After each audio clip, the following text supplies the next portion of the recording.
Miss Catherine Mayo की world bestseller book mother India के पिछले एपिसोड में इसके 25वें अध्याय की शुरुआत में ही हमने दो महत्वपूर्ण चर्चाओं को लिया था, जिसमें सबसे पहली थी दिसंबर 1916 में ऑल इंडिया मुस्लिम लीग का भारतीय राष्ट्रीय कांग्रेस के साथ मुस्लिम डिग्निटी और हिंदू इंटरेस्ट को ध्यान में रखते हुए गठबंधन कर लेना, जिसका देश भर के मुस्लिम संगठनों ने एक स्वर में विरोध किया, ये कहते हुए कि इस तरह का गठबंधन जो है वो मुस्लिम डिग्निटी के लिए भारत में खतरे की घंटी है। उसके बाद दूसरी चर्चा जो हमने ली थी वो ली थी जजों के ऊपर, जिसमें हमने न्यायालयों के चरित्र के ऊपर चर्चा करी थी कि उस समय भी जज जो हैं वो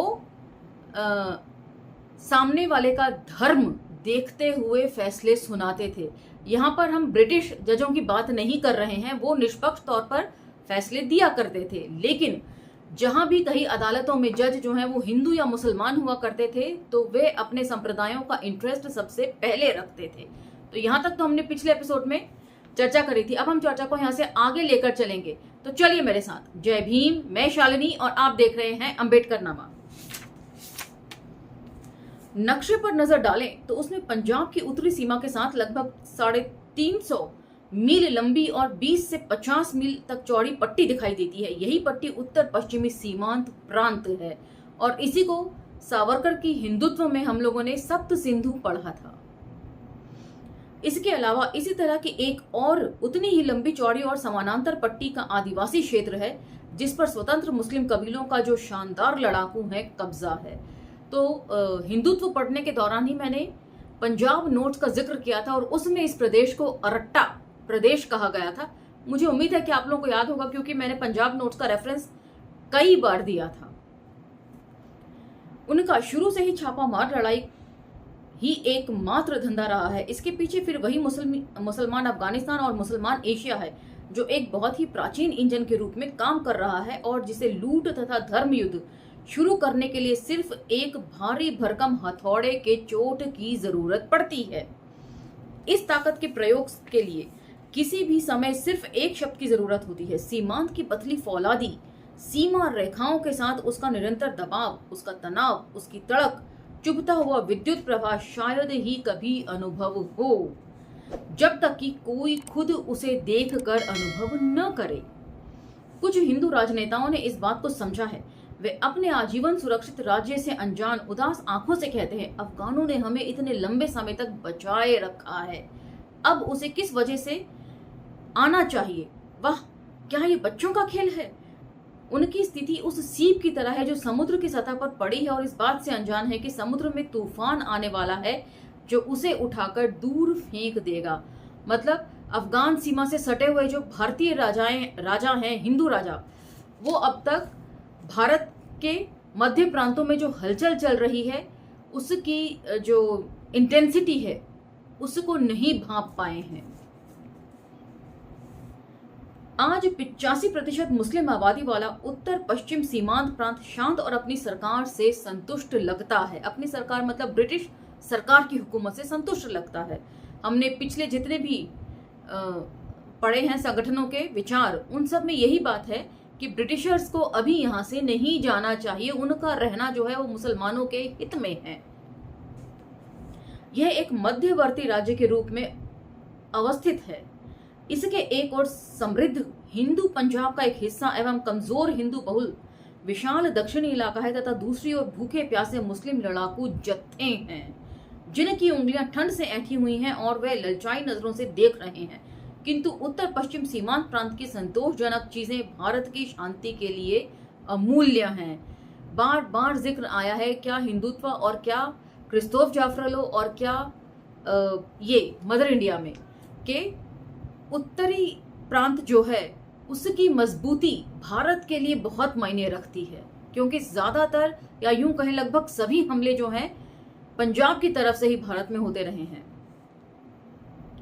मैंने उस प्रांत के अनेक प्रमुख लोगों से बातचीत की है, उन सब का इस विषय में एक ही नजरिया दिखाई देता है। इसलिए यहाँ हम एक ही प्रतिनिधि के वास्तविक शब्दों को दे रहे हैं, जो कुछ पीढ़ियों पीछे का फारसी वंश का पहाड़ी नस्ल का व्यक्ति है, दुबला पतला, बांस जैसी नाक और दृष्टि वाला, बहुतों का नेता और तब तक बोलने वाला जब तक कि कोई उसकी जुबान पर लगाम नहीं लगाता। वे कहता है तो उस प्रांत में जितने भी लोग थे वो अमूमन इसी तरह की सोच रखते थे। अब मैं एक लंबा भाषण है जो पढ़ूंगी, ध्यान से सुनिएगा। इस वक्त सारा प्रांत संतुष्ट है और कोई परिवर्तन नहीं चाहता। जहां तक दक्षिण के उस थोड़े से लोगों का संबंध है तो हमने उन्हें कभी आदमी नहीं कहा। हमारे और अंग्रेजों के बीच में जितना अंतर है उससे भी ज्यादा बड़ा अंतर हमारे और उनके बीच में है। यदि अंग्रेज यहाँ से वापस चले गए तो ये सब तुरंत नरक में जाएंगे। बंगालियों और उनकी सारी जनजातियों को तो शुरू में ही उनकी जमीन से खदेड़ दिया जाएगा। मैं स्वयं कुछ के लिए खुशी से विचार कर सकता हूँ। अंग्रेजों और हमारे बीच में सहयोग ही हमारी प्रगति का रास्ता है। उन्होंने हमें सड़कें दी हैं, टेलीफोन दिए हैं, अच्छा पानी दिया है जो यहाँ पहले नहीं था, शांति और न्याय के साथ साथ स्वराज्य दिया है जिसे उनके द्वारा संरक्षित व्यापार ने ही संभव बनाया है। हमारे परिवारों की सुरक्षा, हमारे बीमार लोगों की देखभाल के लिए अस्पताल और हमारे बच्चों के लिए स्कूल दिए हैं। अगर वे नहीं आते तो इनमें से कुछ भी हमें नहीं मिलता। मैं आपसे पूछता हूँ, क्या ये ठीक होगा कि हम उन सबको इसलिए दूर फेंक दें कि डरपोक, कायर और हमारे अपने वंशानुगत दुश्मन बहिष्कार तथा असहयोग की मांग करते हैं? हमने इस मूर्खतापूर्ण असहयोग से खोया ज्यादा है, पाया कुछ भी नहीं। भारत एक बड़ा देश है और इसके लिए हम सब संयुक्त रूप से संगठित होकर ही कुछ कर सकते हैं। मुसलमानों और अंग्रेजों तथा हिंदुओं को भी मिलकर चलने की आवश्यकता है, किंतु अंग्रेजों के बिना भारत में कोई हिंदू नहीं बचेगा। सिर्फ वही हिंदू बचेगा जो गुलामों की तरह रहने को तैयार हो। तो यही सोच जो है राष्ट्रवादी हिंदुओं की भी थी और यही सोच जो है मुसलमानों की भी थी। दोनों ही एक दूसरे को दबाने की ख्वाहिश रखते थे कि यदि स्वराज मिला तो मुसलमान सोचते थे कि मुस्लिम राष्ट्र बन जाएगा और हिंदू सोचते थे कि हिंदू राष्ट्र बन जाएगा और मुसलमानों को दबकर रहना पड़ेगा। भारतीय राष्ट्रीय कांग्रेस और ऑल इंडिया मुस्लिम लीग की स्वराज्य के लिए की गई संयुक्त घोषणा के 8 साल बाद 26 दिसंबर 1925 को कांग्रेस यानी हिंदू पार्टी ने अपना वार्षिक अधिवेशन किया और ये वो समय था जब आरएसएस का गठन हो चुका था 1925 के दशहरे में। मेरे ख्याल से वो 27 सितंबर का दिन रहा था, तारीख शायद 27 सितंबर 1925 थी जब आरएसएस का ऑफिशियली गठन हो गया था एक संगठन के रूप में। उससे पहले वो एक नागरिक सेवा के तौर पर काम कर रहे थे सभी राष्ट्रीय स्वयं सेवक जो थे। ये सब कुछ भी हमने 24th चैप्टर में पढ़ा है। उसकी महिला अध्यक्ष ने, जो यूरोपियन जीवन और शिक्षा की उपज हैं, अपने भाषण में दुख प्रकट करते हुए कहा, मेरे मुस्लिम भाइयों की ओर से अलगाव की तेज और दुराग्रही भावना जो हिंदू समुदाय की गहरी चिंता और नाराजगी का कारण है, उनके शैक्षिक, सरकारी, नागरिक और राजनीतिक जीवन में पृथक और विशेषाधिकारों के लिए उनकी बढ़ती हुई दबावपूर्ण मांग में स्वयं प्रकट होता है। उसके कुछ दिन बाद ऑल इंडिया मुस्लिम लीग का अधिवेशन हुआ। उसके अध्यक्ष अब्दुल रहीम ने कांग्रेस की टिप्पणी के जवाब में बहुत ही स्पष्ट और मारक जवाब दिया जो भारतीय इतिहास में युगांतकारी घटना है और उसका निम्न कथन इस विषय पर गहराई से रोशनी डालता है। फुटनोट 9।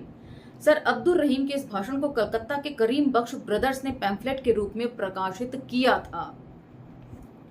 तो अब जरा ध्यान से सुनिएगा, इनकी जो मांगे हैं वो काफी जायज लगती हैं, एक इंटेलेक्चुअल की कही गई बातें हैं। हिंदू और मुसलमान इस तरह के दो धार्मिक संप्रदाय नहीं हैं जैसे कि इंग्लैंड के प्रोटेस्टेंट और कैथोलिक संप्रदाय हैं, बल्कि दो एकदम अलग समुदाय अथवा लोग हैं। जीवन के प्रति उनके अपने अलग अलग विचार हैं, उनकी संस्कृति अलग अलग है, उनकी सभ्यता और सामाजिक व्यवहार सब अलग अलग हैं, उनकी परंपराएं और इतिहास, उनके धर्म सब अलग अलग हैं, जो उनको इस कदर विभाजित करते हैं कि वे लगभग 1000 वर्षों से एक ही देश में रहते हुए भी एक राष्ट्र बनने में कोई योगदान नहीं दे रहे हैं। तो कितनी सटीक बात यहाँ पर अब्दुल रहीम जी कह रहे हैं, ऑल इंडिया मुस्लिम लीग के अध्यक्ष के इतने सालों से एक साथ रहते हुए भी 1000 साल हो गए हैं, लेकिन तब भी ये लोग जो है आपसी सौहार्द कायम करके भारत को एक राष्ट्र का रूप नहीं दे सके हैं, वो भी अंग्रेजों ने दिया। अभी हाल ही में धर्मांतरित मुसलमानों को फुसलाने और हिंदुओं की आत्मरक्षा के लिए युद्ध कला का प्रशिक्षण देने के लिए किए गए हिंदू आंदोलन का संदर्भ देते हुए उन्होंने कहा, तो अब यहां से वे ये जो संगठन है वो आरएसएस के ऊपर चर्चा होती है। मुसलमान इन आंदोलनों को अपने धर्म के लिए गंभीर चुनौती मानते हैं। ये चुनौती उन्हें सिवाय ईसाई धर्म युद्ध के कहीं नहीं मिली थी, जिसका मुख्य उद्देश्य मुसलमानों से दोनों के साझे पवित्र स्थानों को वापस लेना था। असल में कुछ हिंदू नेताओं ने सार्वजनिक रूप से ये बात कही है कि जैसे स्पेनी लोगों ने मूरों को स्पेन से निकाल दिया था, उसी तरह हम भी मुसलमानों को भारत से खदेड़ देंगे। और यदि आपने बंच ऑफ थॉट्स पढ़ी होगी गोलवरकर की, तो उसमें भी यही सारी बातें गोलवरकर ने लिखी हैं। और मैंने शमसुल इस्लाम जी की पुस्तक का पाठन किया था, आरएसएस और स्वतंत्रता आंदोलन, इनकी एक दास्तान गद्दारी की। उसमें भी इस बात को मेंशन किया गया है कि गोलवरकर जो है वो हिटलर की तरह चाहता था कि जैसे यहूदियों का कत्लेआम किया गया है वैसे ही मुसलमानों की हालत यहाँ पर रहे, और यदि मुसलमानों को भारत में रहना है तो उन्हें यहाँ गुलामों की तरह चुपचाप ही सब कुछ बर्दाश्त करके रहना होगा। इन सब चीजों का पाठन मैं ऑलरेडी अम्बेडकर नामा के मंच से कर चुकी हूँ, आप प्लेलिस्ट में जाकर चेक कर सकते हैं। निसंदेह हम अपने मित्रों के निगलने के लिए एक बड़ा निवाला बनेंगे, अर्थात वे हमें निगल नहीं पाएंगे। पिछले एपिसोड में कैथरीन भी इस बात को कह चुकी हैं कि मुसलमान जो हैं वो हिंदुओं के बराबर हैं, ऑल्दो ये संख्या में उनसे बहुत कम है, लेकिन यदि लोहा लेने की बात आ जाएगी तो शायद कमतर ना पड़े। हम में से किसी भी भारतीय मुसलमान को यात्रा में परेशानी नहीं आती है, चाहे वे जहां भी जाएगा। उदाहरण के लिए अफगानिस्तान, पेरिस, मध्य एशिया, चीनी मुसलमानों, अरबों या तुर्कों में वह तत्काल घुल मिलकर एक घर जैसा हो जाएगा, और ऐसा कुछ नहीं मिलेगा जिसके हम आदी नहीं हैं। इसके विपरीत भारत में हम जैसे ही सड़क पार करके शहर के उस हिस्से में जाते हैं जहां हमारे हिंदू हम शहरी रहते हैं, तो हम वहां सभी सामाजिक मामलों में अपने आप को पूरी तरह अजनबी पाते हैं। ये सच नहीं है कि हमें स्वराज पसंद नहीं है, बशर्ते वे स्वराज मुसलमानों के प्रति भी उतना ही जिम्मेदार हो जितना कि वे हिंदुओं के प्रति है। अन्यथा हमें समस्त अस्पष्ट और भ्रामक चीजें जैसे स्वराज, राष्ट्रमंडल, होम रूल आदि में कोई आकर्षण नहीं है, किंतु पहले हमें अवश्य ही उन हिंदू राजनीतिक लोगों की घातक गतिविधियों की जांच करनी होगी जो अंग्रेजों के संगीनों के संरक्षण में उनकी सहनशीलता और धीरता का लाभ ले रहे हैं और स्वराज्य पाने के लिए देश में मुश्किलें खड़ी कर रहे हैं। वे इनकी सारी उलझनों को न समझते हैं और न ही समझेंगे। तो ये सारा जिक्र जो है उग्र हिंदू राष्ट्रवादी दल के बारे में हो रहा है। इस समस्या का वास्तविक समाधान ऐसी स्थितियों को पैदा करने में है जिसमें संपूर्ण आबादी विद इन ब्रैकेट हिंदू, मुस्लिम, सिख, पारसी, ईसाई और किसानों, मजदूरों एवं हिंदू अछूतों के समग्र जीवन के हालात आर्थिक और बौद्धिक रूप से इतने सुधर जाएं और राजनीतिक शक्ति सामान्य जनता में इतनी वितरित कर दी जाए कि एकाधिकारवादियों और बुद्धिजीवियों के एक वर्ग का वर्चस्व समाप्त हो जाए और उनके साथ ही विभिन्न समुदायों के बीच का संघर्ष भी। तो ये विचार बिल्कुल डॉक्टर अंबेडकर के विचारों से मेल खाते हैं कि बराबर की हिस्सेदारी सुनिश्चित की जाए इस देश में सभी लोगों के लिए, और संसाधनों का वितरण जो है वो समान रूप से किया जाए अनुपात के एवज में। मेरा लगभग 35 साल का एक बैरिस्टर और जज के रूप में और अंत में बंगाल की कार्यकारी परिषद के सदस्य के रूप में बहुत से शिक्षित अंग्रेजों से रोजाना का नजदीक का संपर्क रहा है। मैं बिना संशय के स्वीकार करना चाहता हूं कि मुझे अपने पेशे के हर पड़ाव में अपने अंग्रेज साथियों से बहुत कुछ सीखने को मिला है। सार्वजनिक कार्यों में भी मेरे बहुत से प्रमुख देशवासियों के साथ संबंध रहे हैं और मुझे विश्वास है कि वे इस बात को स्वीकार करेंगे कि यहाँ अधिकांश प्रगतिशील सुधार अंग्रेजों के द्वारा ही शुरू किए गए हैं।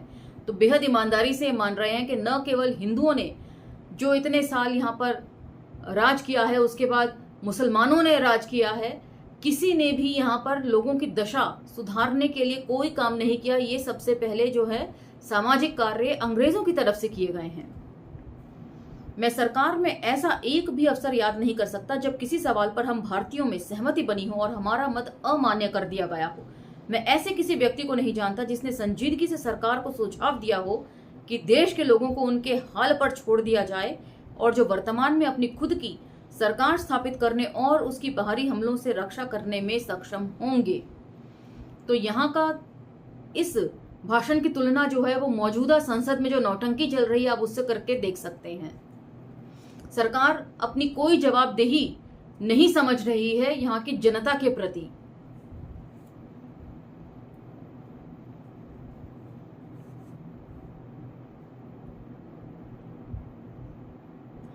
हमारे लिए बेहतर होगा कि हम सब ये स्पष्ट रूप से समझ लें कि अंग्रेजों की मौजूदगी हमारी जरूरत है। इंग्लैंड भारत को एक महान नैतिक ऋण देता है और इस ऋण में वह एक ही तरीके से मुक्त हो सकता है कि उसे आत्मनिर्भर और मजबूत बनाने में उसकी सहायता करने के लिए सभी संभव उपाय किए जाएं। इंग्लैंड के सर्वश्रेष्ठ लोग इस नैतिक जिम्मेदारी को समझते हैं। मुझे नहीं पता कि कोई राजनीतिक कार्यक्रम क्रांतिकारियों के पास है, यदि है तो उन्होंने उसका खुलासा नहीं किया है। इसका तत्कालिक उद्देश्य स्पष्ट रूप से ब्रिटिश शासन को और साथ ही सरकार की मौजूदा सारी प्रणाली को उखाड़ फेंकना है, किंतु हम इन क्रांतिकारियों को खारिज कर सकते हैं क्योंकि उनके सफल होने की जरा भी संभावना नहीं है। तो यहाँ पर क्रांतिकारियों से मतलब आप चंद्रशेखर आजाद, भगत सिंह, राजगुरु, सुखदेव, इन सब महान क्रांतिकारियों से ना समझें। ये अति हिंदूवादी संगठन जो हिंदुओं को आत्मरक्षा सिखाने के लिए गठित किया गया था 1925 में, उसके ऊपर चर्चा हो रही है। हम मुसलमानों का 1300 वर्षों का इतिहास है और हमने पूरे एशिया, अफ्रीका और यूरोप में निरंतर संघर्ष और युद्ध किए हैं, पर वह काम नहीं कर सकते जो ये अत्यंत मूर्ख और पागल लोग करते हैं, जो सोचते हैं कि कभी भी कुछ बम फेंककर या पीछे से एक या दो अंग्रेजों को गोली मारकर या बेखबर और निसहाय भारतीय ग्रामीणों के घरों को तोड़कर और लूटकर तथा उन्हें मारकर और यातना देकर वे भारत में ब्रिटिश सत्ता के बुनियादों को हिलाने जा रहे हैं। हम मुसलमान हिस्टीरिया से पीड़ित ऐसे लोगों या व्यक्तियों को गंभीर राजनीतिज्ञ नहीं मान सकते, मतलब जिन्हें मुसलमानों से डर के दौरे पड़ते हैं। और ये बहुत ही महत्वपूर्ण बात है कि एक भी मुसलमान उनके साथ नहीं है। राजनीतिक उपाय राष्ट्र निर्माण का एकमात्र साधन नहीं है। वर्तमान में हमारे पास भारत के लोगों के लिए, जिनमें हिंदू, मुसलमान और अन्य सभी शामिल हैं, न तो कोई राष्ट्रीय नाम है और न ही एक समान भाषा है। तो कितने अहम मुद्दों को मुस्लिम लीग के अध्यक्ष अब्दुल रहीम जी ने यहाँ पर उठाया है कि ना तो भारत एक राष्ट्र के तौर पर जाना जाता है और ना ही इसकी कोई एक राष्ट्रीय भाषा है, आज भी नहीं है। 15 प्रमुख भाषाएं आज भी हैं भारत की।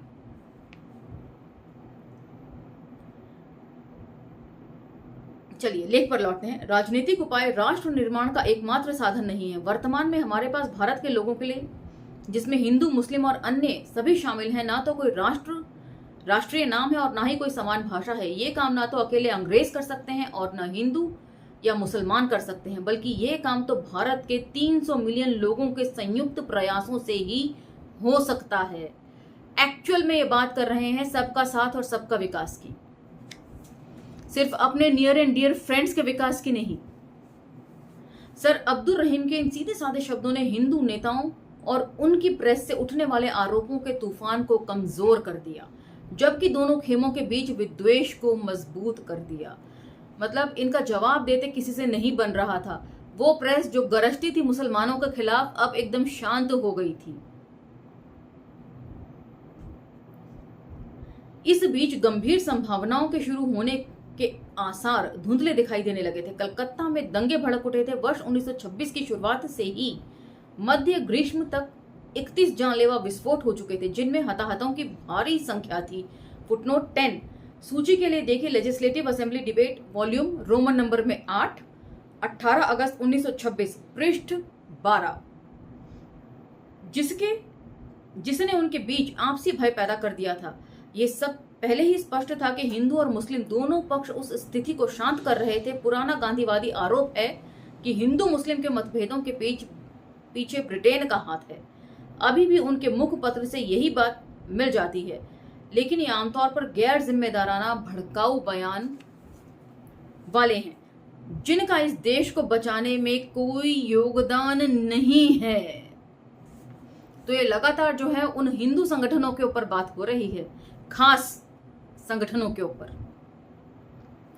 ये इस हालात का फायदा उठा रहे हैं। दोनों पक्ष के समझदार व्यक्तियों ने इस विचार की असंगति और अतार्किकता को महसूस किया किंतु अनिच्छा से एक मजबूत और निष्पक्ष अधिपति की आवश्यकता की घोषणा करने के लिए उन्हें पहले से ही प्राप्त अपने अधिकारों की सुरक्षा देने के लिए जिन फायदों को अब वे सभी स्पष्ट देख रहे थे, उनकी जड़ें ब्रिटिश उपस्थिति में ही थीं। मतलब दोनों ही तरफ के बुद्धिजीवी, हिंदू और मुसलमान, दोनों तरफ के बुद्धिजीवी जो हैं वो इस बात को शिद्दत से महसूस कर रहे थे कि अभी हम लोग स्वराज के लिए तैयार नहीं हैं, अभी हम आत्मनिर्भर नहीं हो सके हैं, इसीलिए ब्रिटिश सरकार को अभी हमें बेसहारा छोड़कर नहीं जाना चाहिए। और जिस दिन ये उपस्थिति नहीं रही, वे उनके खून में समा जाएंगी। भारतीय विधानसभा का ग्रीष्म सत्र इसी विषय पर बात करने के लिए बुलाया गया था। मुस्लिम सदस्य मौलवी मोहम्मद याकूब ने 24 अगस्त को कहा, footnote 11, legislative assembly debate volume Roman में 18, 18 अगस्त 1926, पेज 280 से 282-83। मैं उनसे सहमत नहीं हूं जो सांप्रदायिक दंगे और भावनाएं भड़काने में सरकार का हाथ समझते हैं। मैं ये भी सही नहीं मानता हूं कि भारत सरकार ने सांप्रदायिक मामलों को निपटाने में किसी समुदाय के साथ पक्षपात किया है। इसमें भी कोई दो मत नहीं हो सकते कि सांप्रदायिक कटुता ने अब अखिल भारतीय महत्व ग्रहण कर लिया है। सर, हम इन सांप्रदायिक टकरावों से बहुत परेशान हैं और स्थिति इतनी ज्यादा कठिन हो गई है कि हम अपने घर में भी खुशी से नहीं रह सकते हैं और न हमारे त्योहार मनाने में हमें कोई खुशी मिलती है। क्या समय नहीं आ गया है कि अब हमें सरकार से आगे आकर अपनी सहायता के लिए मांग करनी चाहिए, क्योंकि ये सवाल को हम खुद हल नहीं कर सकते हैं। तो ये संसद में हुई बहसों का ब्यौरा है। तो आप इसे ये नहीं कह सकते कि झूठ बोला जा रहा है, ये बाकायदा ऑन रिकॉर्ड चीजें हैं। कुछ महीने पहले ऐसे शब्द बिना किसी खंडन के इस सदन में बोलने की बात सोची भी नहीं जा सकती थी, पर आज विरोध में आवाज नहीं आई। रूढ़िवादी हिंदू धर्म के राज स्तंभ को उखाड़ने की बजाय हमारे पुराने मित्र मद्रास के दीवान बहादुर टी रंगाचारी ने विदेशी सरकार की निंदा करने के लिए नहीं, न उन पर भारतीय मामलों में अनाड़ी या अहंकारी हस्तक्षेप करने का दोष लगाने के लिए, बल्कि ये स्वीकार किया कि footnote 12, legislative assembly debate volume Roman number में 18, 18 अगस्त से 24 अगस्त 1926, पेज नंबर 283 एंड 284। तथ्य तथ्य होते हैं और हमें मर्दों की तरह उसका सामना करना चाहिए। मैं ईमानदारी की भावना की प्रशंसा करता हूं जिसके ओतप्रोत होकर मेरे माननीय मित्र मौलवी मोहम्मद याकूत आगे आए हैं। इस शर्मनाक स्थिति में जो पीड़ा वे महसूस करते हैं, उसी तरह की पीड़ा मैं भी महसूस करता हूं। मैं खुश हूं और पूरा देश खुश है कि महामहिम लॉर्ड इरविन ने इसे पूरे मन से अपने हाथ में ले लिया है। हम सरकारी, गैर सरकारी सभी लोगों के समान सहयोग के बिना ये परिणाम हासिल नहीं कर सकते जो हम चाहते हैं। मैं ऐसे लोगों का बहुमत चाहता हूं जिनके मन में वास्तव में स्थिति को बदलने पर जो आमादा हैं। वर्तमान सरकार के साथ असहयोग के सिद्धांत से, जैसा कि आज हम सब देखते हैं, हमारा कुछ भी भला नहीं हुआ है। आध्यात्मिक युद्ध अर्थात आत्मबल के युद्ध का रहस्यवादी सिद्धांत नफरत की भाषा बोलता है, जबकि प्रेम के सिद्धांतों का विरोध करते हुए उसमें स्वयं को तार्किक और आग्रह पूर्वक मनुष्यों की हत्या के रूप में भौतिक धरातल पर पेश किया। व्यक्ति, परिवार या कबीले के हितों को वश में करने के लिए और सामूहिक कार्य को एक साथ संभालने के लिए व्यक्तियों की अक्षमता का प्रदर्शन किया गया। और ये तथ्य पूरी तरह घर कर चुका था कि न हिंदू न मुसलमान सभी लोगों के बारे में नहीं सोच सकते थे। अभी उनमें से कुछ लोग इसे समझते भी हैं। क्या वे इस सोच को बनाए रख सकते हैं? इसका लाभ अभी देखना है। और इसी के साथ ये 25वां अध्याय यहाँ समाप्त होता है।